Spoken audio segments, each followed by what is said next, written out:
سے ملتا جلتا تھا تو میں نے ان کے بعد حوالے بھی اپنے مضمون میں شامل کیے ہیں.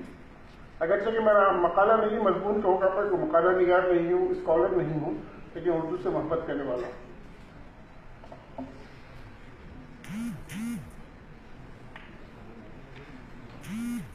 سعودی عرب کی مدارس میں اردو تعلیم کی صورتحال ایک جائزہ. اس مضمون کی تیاری میں سعودی عرب کے عالمی مدارس کی کافی خاک چھانی گئی، مگر جن مدارس نے اپنی معلومات دی وہ بہت زیادہ نہیں ہیں. معلومات کو بنیاد بنا کر نتیجہ نکالا جا سکتا ہے. سعودی عرب میں اردو مدارس تو معدود چند ہیں، مگر اکثر عالمی مدارس میں اردو دیگر زبانوں کے ساتھ اختیاری زبان کے طور پر پڑھائی جاتی ہے. عالمی مدارس کی بھی قسمیں ہیں: ہندوستانی، پاکستانی، برطانوی، امریکی، بنگالی نصاب والے مدارس، جن میں اکثر اسکولوں کا ذریعہ تعلیم انگریزی ہے، جبکہ پاکستانی مدارس میں دو نصاب متوازی چلتے ہیں، انگریزی میڈیم اور اردو میڈیم.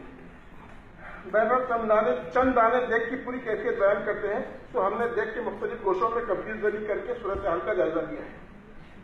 ایک اندیشہ یہ ہے کہ سعودی عرب انتظامیہ کی جانب سے قیام پذیر خاندانوں کے سلسلے میں وضع کردہ حالیہ قوانین کی روشنی میں آئندہ کتنے خاندان یہاں رہنا پسند کریں گے، کتنے اپنے ملکوں کو واپس جائیں گے، اس کا اندازہ لگانا قبل از وقت ہوگا.